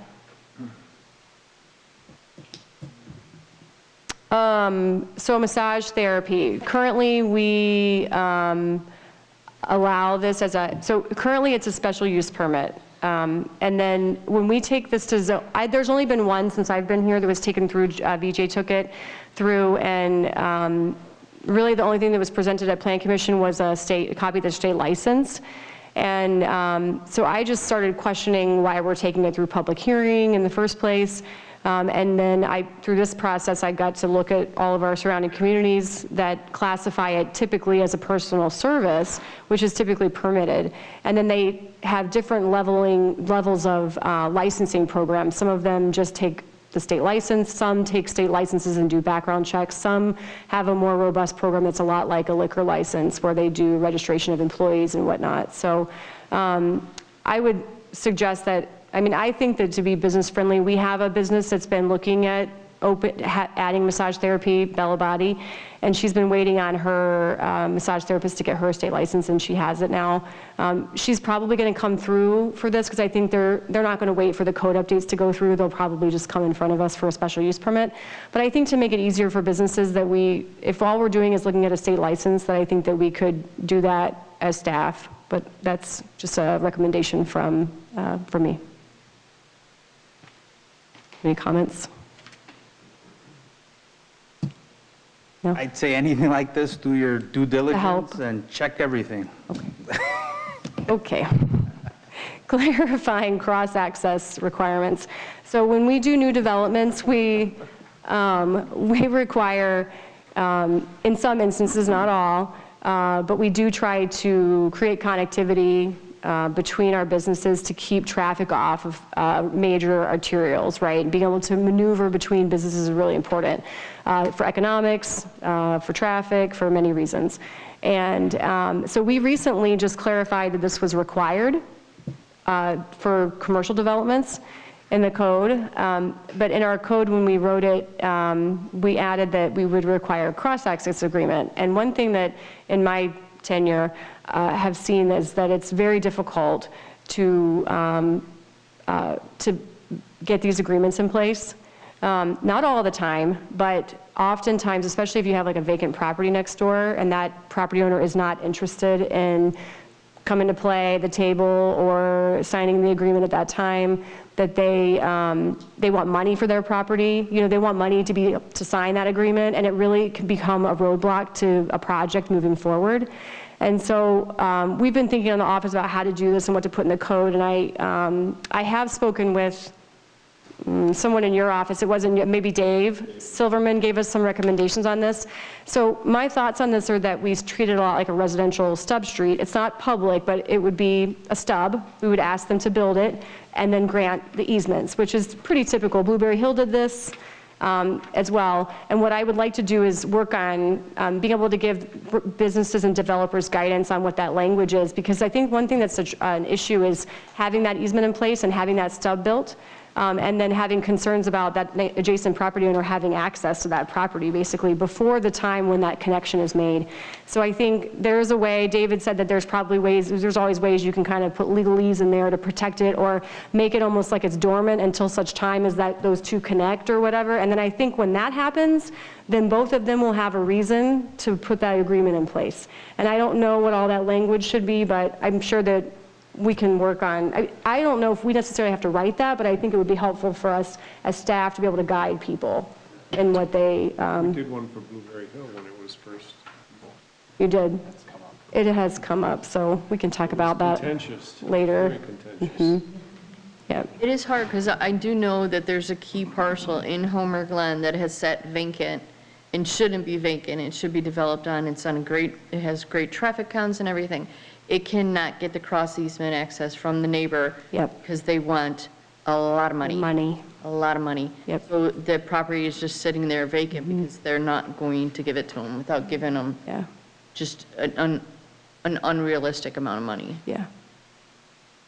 So anything we can do to help facilitate this. This is not unique to Homer. So just so you guys know, this is something that every community deals with. It's a big issue. There are big discussion points between property owners all the time. It kills a lot of deals. It kills a lot of deals. Yep. And then looking at the peer community, again, a lot of them have no specific regulation. I found some Or they have a regulations. strong I couldn't stance. find them locally, honestly, and I found some a while back from North Carolina that were really great, and it kind of gave me some of these ideas about how to make it happen. And I don't know. I really, for this one, I really would like to lean on our attorneys to help us kind of work through what's the best angle here, and I'd like us to be a pioneer, like you said, because I think that this is something that I think that any of our communities need help with this, you know, like this is a struggle for planners and community, maybe all of our communities, so. Thank you. Yeah, with the mountable medians, it's going to make it worse, is what Joe is saying. Or the non-mountable, yeah. Next. This is a really simple one. Actually, I'm not sure how I feel about this, but I go both ways on this. So our code is currently silent on how to handle where air conditioner units and pool equipment can go. We do have a line item in the obstruction table that says other uses, and then those are restricted to rear yards, right? So I would say more times than not, probably most, when someone's putting in an in-ground pool, they don't want it in their backyard, they want to put it on the side. And that's how they come in on the permits. And so we've been pretty lenient about it. Like we try to have them put some landscaping around it, put it in the back if you can. But I think it would be nice, I don't really know as staff how our trustees feel about this, or some of the issues that can come up are, depending on how close they are, noise. So right away, when they go in, usually they're fine, but in 10 years, they're not. So, and I think both pieces of equipment can be noisy, so, and then they also can be unsightly to neighbors. So I don't know, but I think we all have them, so I also don't know if there's really that much of a resistance against this, so. Is there a complaint that we get a lot of? No. With the new motors today, now 25 years ago, motors were loud and noisy. They have whisper motors now, that a lot of these motors are a lot quieter than they used to be in the past. So if you're not getting the complaints, and given our current setback requirements, most times they're pretty far away from the neighbors. Right. To create a nuisance. and if someone's got their air conditioner on, more than likely their neighbor has the air conditioner on too. Everybody's using their air conditioner, Right. therefore the windows are closed. So, and then you can't hear the pool either. I definitely think it would make permitting easier, I'll tell you, because I would say probably like 8 or 9 out of 10 pool permits that come in have them on the side. So I think keeping with the suggestion as to where to put it to avoid a problem is not a bad idea. Maybe creating an ordinance for it is a little overkill. It's pretty typical. Actually, I think you'll see that it's usually listed as a line item in most obstruction tables. You'd be surprised what's on there, on that list. And I think, So I think it's good to just clarify, you know, I think most people too don't want to be sitting on their patio in the rear yard with their pool equipment and their air conditioner right next to them. right. Yep. Seems like a no-brainer. Okay. You're done? There's a couple more items. I don't know if there's some bigger topics for discussion. I know we talked a lot about today. We could revisit it at the next board meeting. You guys want to break it up? Unless you want to power through, you have a list of questions in front of you. Well, I think also, if we're going to continue it at the next meeting, which I think we should, considering we have a fairly large... You can circulate this. Yeah. And then if you guys have questions. Right. Is there anything on here that you guys, you know, would... I mean, really, it's the tree preservation ordinance and the, talking about administrative approvals. So, I mean, are you guys done with this for tonight? I'd say so. I'm looking to you for suggestions. I know it's a lot, so however you want me to, if you want me to keep going for the last few or not. No, you're done. Just out of respect for you and the time that you've given to us, you know what I'm saying? It's better if we have time. I would like to have the material ahead of time too. And actually, piggybacking off of what Trustee Rogers said, thank you very much for putting this together. We realize you stepped into some pretty big shoes there, and now you don't have any help. This was fantastic. Thank you. I did have a lot of help on this, actually, so. It's a good start. I think these are really Are we great ones that bound you by brought a up. certain date to have this accomplished? We are not. So we typically, Trustee Fialka, we usually do zoning code updates twice a year, unless we're doing something really ginormous, like an entire section or the new sign code, for instance. But, so, no. I think, actually, can we back up for just one question? I know this is kind of pointed, but I did have kind of a specific question about the library sign and whether or not we think that they should even move forward and asking for a variance. I don't know. Are you referring to the electric, the digital yeah, sign? I do think they really would like to request a variance for that sign. And did everybody look at it? I did. I think. I'm not against it. I'm not against them doing that. I wouldn't be against government buildings having them. I was thinking the same thing. I think the government buildings, I just didn't have a problem with what they proposed at all. Okay. Will it create a domino effect, though? I honestly have no idea what might. Well, if you make it just government, it wouldn't. Well, I did ask her that question earlier last week, but your thoughts on that, guys? I just think that sometimes the businesses get, I mean, you could probably speak to this the best. I feel like they're not treated the same. Yeah. Government gets whatever they want. Well, you're saying, should we agree to having them come forward with a variance? So you're not changing anything. You're asking for them to come forward with a variance, right? Correct. Like anybody could do. Correct. Oh, I think that's the right way to do it. They are currently prohibited. Mm-hmm.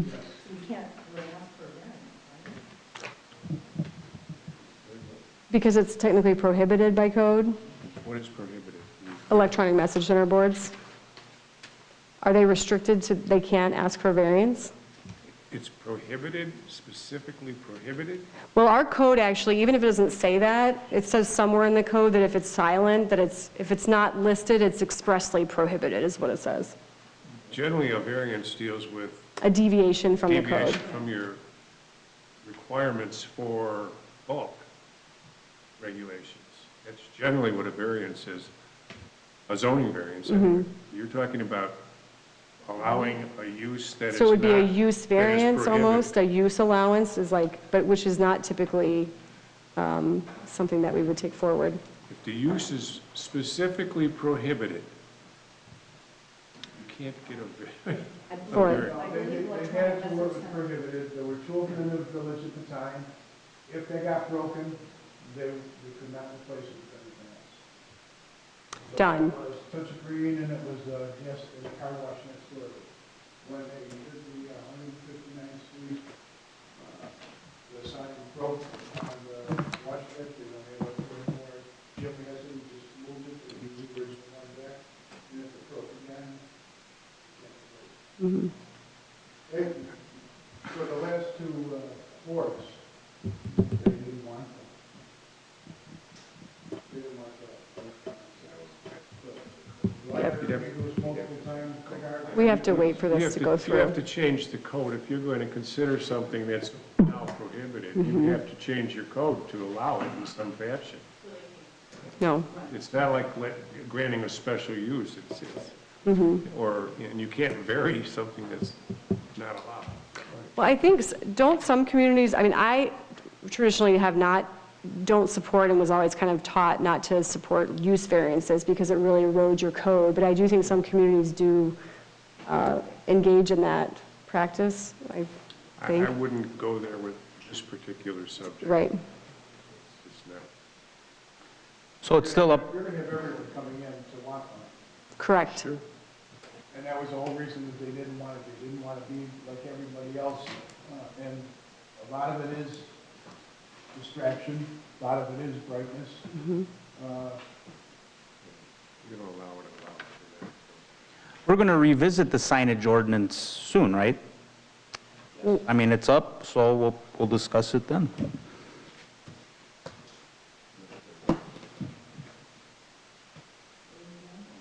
Yep. Are we going to move on now? Yes. We'll go to old business first.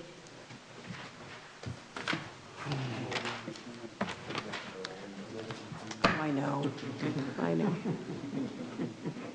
Yes, sir, I had something, just wondering, I kind of remember something from the last meeting with the ATV golf cart ordinance. Old business now? This is old business. So I'm just wondering where, I'm not sure, where are we at on this? Joe should know that. That's, Well, our meeting was canceled, there was a agenda item on our last public service safety meeting which was canceled, so it'll be. Do the snow. So we'll do it for the second meeting this month. okay. I want to remind everybody, we promised the public we'd fix this and want to stick to We it.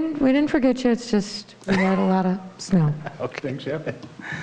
Stuff So happens. I was, get it. I'm sorry, was that? That was my old business. I was just wondering if we can get an update on the village manager hiring process, or is that something that will be discussed in executive session, because I haven't seen anything.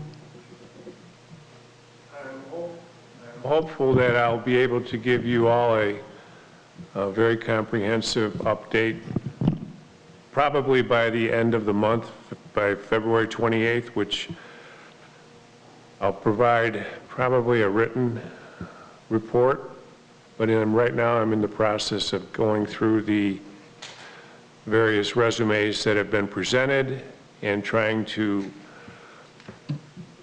segregate those which I think would require further consideration by this board from those which probably don't come close to the requirements that you're looking for. So I'd rather give you a comprehensive report So nobody's seen any of the resumes or anything? Not just sorry, what? Nobody's seen anything? Not just me, nobody have seen any resumes or anything?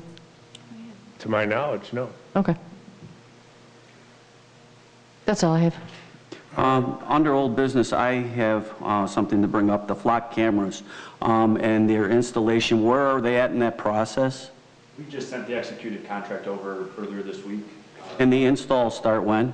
I do not have a date for that. Okay, what I'd like to know is that if you could please notify this board, every one of us, on the day where the 60-day marker begins. And then what I would also like it to be is on our agenda before that, at one of our meetings, before that 60th day is up, so we can review what's going on with that whole process. There's no way for me to know that or anybody on this board to know that. So if you could make sure you communicate those two items, one, the start, where the 60-day starts, where the 60-day ends, and where the meeting will be that will address it before the 60 days is up. Understood. Thank you.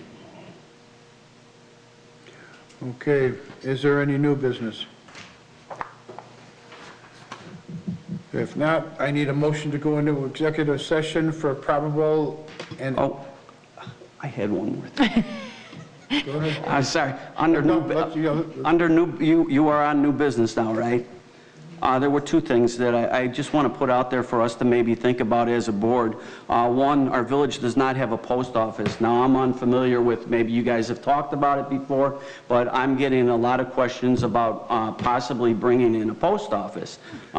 We'd like to see our little village have a post office. And I don't know what the hurdles to that are, or what the obstructions may be, or what the rules are, but I'd like us to look into seeing if we can get ourselves a post office in our town. We have 24,500 people that live here, and I would think that that would be big enough to possibly do that. Has it been talked about before? Yes, it has, and they turned us down. They said Lockport had theirs. Well, right, we're not Lockport anymore. I understand it. And there's smaller towns that have, towns of 200 people that have a post office. No, I'm not disagreeing with you. I'm just telling you what they had said. They have, and that was further away than what it is right now. They're trying to make it smaller, not bigger. Right. The next thing that I would have, and I don't know how complicated this gets, but it's just an idea. Idea is always the easy part. But with New Way and our garbage pickup in the subdivisions, as an example, if we have east-west streets and northwest streets, the suggestion is out there that possibly we can put the garbage cans on one side of the street for pickup, so the garbage truck only has to go down the street one way and pick up the garbage instead of spinning around and then coming back. If we put garbage cans on the south, let's say as the example, south of the street, or the south side of the street, and the east side of the street, only as the example, that would allow maybe for less, then the truck isn't going up and down the street twice as much as it needs to. So that is just an idea, Matt. I don't know if you can talk to the garbage company about that and how hard it would be to get the message out there for everybody to, put your can in a certain place, not on both sides of the street, that's all. So you're asking the people to cross the street to put their garbage on someone else's property? Well, it's on the street, so it's not on somebody else's property. It will be when they hit it.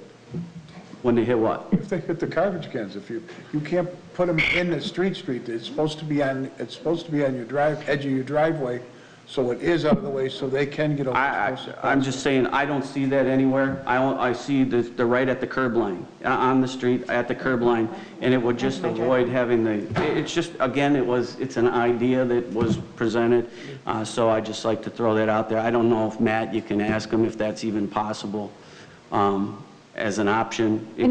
In my subdivision, I don't think that would work, because we have to put them on the edge of our driveway, and we put them on the inside. Well, that's what Mayor Yukich just. And we have that's three. where they're supposed to be. We have 3 garbage cans, so I can't imagine putting 6 across, like. I could never put mine in the street. They would get hit. I live on a very windy street. You know what? I'll make a phone call.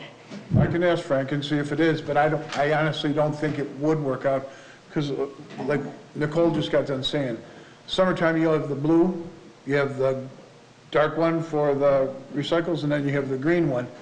So that's 3, and you're going to someone else's side and putting it in front of theirs. Would it be a situation where they can't even back out of the garage because they got 6 garbage cans? Well, you wouldn't, Okay. Let me- Yeah, let again, me was ask the you. idea, I don't think the idea was to put it on the end of somebody's driveway. The idea was to keep it on where we're at, it's always on the street. So I don't see anybody putting them on the driveway. So maybe you're right, that maybe is their rule, but I'll it's make a not phone followed. call. Okay. But I'll just go on record as saying I could never support something like that because it's kind of a pet peeve of mine when I have a neighbor who doesn't pull it in his garbage cans for like 3 days afterwards. I'm like, go get your Yeah. garbage cans, you can pass it through. That now could potentially be sitting in front of my house for 3 days. And I'm not gonna take it, start neighbor wars going back and forth with these. That's a very valid point. I think the reason it was brought up was to save on fuel maybe and to not having that truck stop 15 times in a short distance, then you're always just on one spot picking them up. But that's a very valid point. So if you could find out, Mayor Yukich, and I'll give a call to Frank tomorrow. if it can't work out, it can't work out. But again, the idea is always the easy part. Okay, so we're done with new business now? So executive session, I need a motion to go into executive session So moved. for probable intimate or imminent litigation. Matt Two, has a collective bargaining with IUOE Local 150 Public Works. I just wanted to clarify the other item, There sorry. was also a request. Yeah. We have to move one of the items, I think it is Well, that was number 5. H5 into executive But session. that would go into executive What I'd like session. to do with that, though, since I made that move, I would like to make it first, so we could have Melissa stay here for that portion of it. Then when we work through that, then she would be able to go home, I guess, if she wanted. But that would make it so you don't have to listen to the rest, stick around for the rest of it. Okay. That's okay. So we're going to have the general public leave because it's going to go into executive session. Just for confirmation, it was trustee Consolino and trustee Fialko. Yes. Roll call. Trustee Prazmino? Aye. Trustee Rogers? Aye. Trustee Laha? Aye. Trustee Consolino? Yeah, aye. Trustee Reinders? Aye. And trustee Fialko? Aye. Okay. I suggest a 5-minute break before we go into executive session. Yeah, we can do that. Thank you.